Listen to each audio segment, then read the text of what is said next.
The storm outside had barely quieted when Aaron stepped into the small cafe on the corner of Maple Street, dragging exhaustion behind him like a shadow he could no longer shake. His hands were trembling, not from the cold, but from the weight of another sleepless night spent trying to juggle overtime shifts and the needs of his 7-year-old son, Max. Life had been slipping through cracks he didn't even know existed, and he was running out of ways to hold it all together. It was in that fragile moment, as he settled into a booth with a chipped coffee mug, that he noticed the young waitress, who seemed to have forgotten how to smile. Something about her, the quiet sadness in her eyes, the way she kept her shoulders slightly curled inward, pulled him out of his own storm. If you believe in the power of kindness, second chances, and stories that heal, make sure to like, comment, share, and subscribe. It truly helps us bring more stories like this to you. Aaron had seen her several times before. Her name tag read Sophie, and though she couldn't have been older than 23, she moved like someone carrying a lifetime of disappointments. She wasn't rude, never short with customers, but she kept her gaze down, her expression flat, as though smiling required a strength she no longer possessed. Something inside Aaron, maybe curiosity, maybe recognition, nudged him. As Sophie placed his refill in front of him, he asked the question that had been lingering in his mind since the first day he saw her, "Why don't you ever smile?" He hadn't expected the reaction. Sophie froze. Her eyes widened, not in anger but in a kind of fragile panic, as if he had touched a bruise she had worked hard to hide. She opened her mouth as though to respond, then quickly closed it and stepped back. But Aaron's gentle, exhausted face, lined not by age but by responsibility, made her pause. And then, in a shaky whisper, she answered. What she said made Aaron sink into his seat as though the weight of her truth was too heavy for him to stand under.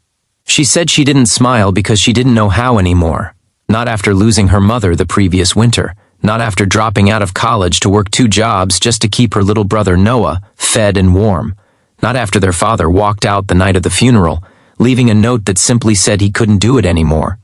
She told Aaron she kept her head down because every day felt like a battle she wasn't sure she was winning. And she didn't smile because, in her words, she didn't want to lie to people with her face. Aaron didn't speak. He couldn't. Her words pierced something deep in him. He saw himself in her, the same desperation to stay upright, the same fear of failing the ones who depended on him. He slowly lowered himself back into his seat, the chair creaking beneath him, as if echoing his shock. The cafe hummed quietly around them, the hiss of the espresso machine, muffled conversations from nearby tables, the soft clinking of spoons. But for Aaron, everything faded into a distant blur. He looked at Sophie, really looked at her, and realized she was carrying a burden far heavier than her small frame suggested.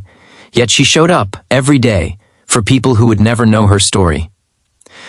Over the next few weeks, Aaron found himself returning to the cafe more often, not out of habit, but out of a kind of unspoken concern. Something about Sophie's vulnerability, the honesty in her trembling voice, left an imprint on him. And each time he came in, he noticed small things. Her tired eyes softening when she spoke of her brother, the way she brushed crumbs off tables with quiet determination, the way she never complained even when the cafe was full and her legs ached from hours of standing. Aaron understood hardship. He had been a single dad since Max was 2, after his wife passed away unexpectedly from a heart condition they didn't know she had. The grief had been brutal, but the responsibility that followed was even worse. He had no idea how to be both mother and father. Some nights he cried quietly in the dark so Max wouldn't hear. He worked long hours to afford childcare, then more hours to afford groceries. But every morning he showed up, because Max needed him, and love demanded presence. And now, watching Sophie, he recognized that same unrelenting devotion. One rainy afternoon, the cafe was nearly empty. Sophie brought Aaron his usual coffee, but this time her hands trembled in a way he couldn't ignore. He asked if she was all right, and after a long pause, she confessed she had received a letter that morning saying rent was going up. She didn't know how she and Noah would manage. She hadn't told anyone else. Her voice cracked, and for the first time since Aaron had met her, a tear slid down her cheek. Aaron felt something inside him shift, an urge stronger than fear, stronger than hesitation. He remembered what it felt like to face life completely alone, to have no one to say, "I'm here," when the world fell apart. And he refused to let someone else drown in that same silence. He reached out, not with promises he couldn't keep, but with genuine presence. He listened, he asked questions. He offered to help her look for affordable apartments, told her about local aid programs he had once relied on himself, and reassured her that she wasn't alone. Not anymore. Their connection deepened, not in some sudden romantic whirlwind, but in a gentle, steady way that felt sacred. Erin introduced Sophie to Max, who adored her immediately. Sophie slowly began to open up, not just to Erin but to laughter, to hope, to the possibility that her life wasn't destined to be a storm forever. One morning, as she brought over Erin's coffee, she was smiling, truly smiling, for the first time since he had met her. She didn't even seem aware of it until Erin pointed it out. Her hand flew to her mouth, surprised and almost embarrassed, but Erin just looked at her with soft eyes and said that her smile looked like sunlight breaking through clouds. And Sophie, who once believed she had forgotten how to smile, felt something inside her mend. If this story is touching your heart even a little, please like this video, share it with a friend, and subscribe for more stories that remind us we're never truly alone.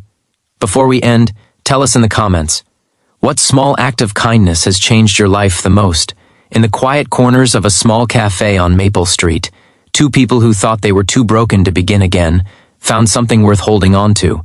A reminder that sometimes healing begins with a single question, a single moment of honesty, and the courage to care for someone else, even when you're still learning how to care for yourself.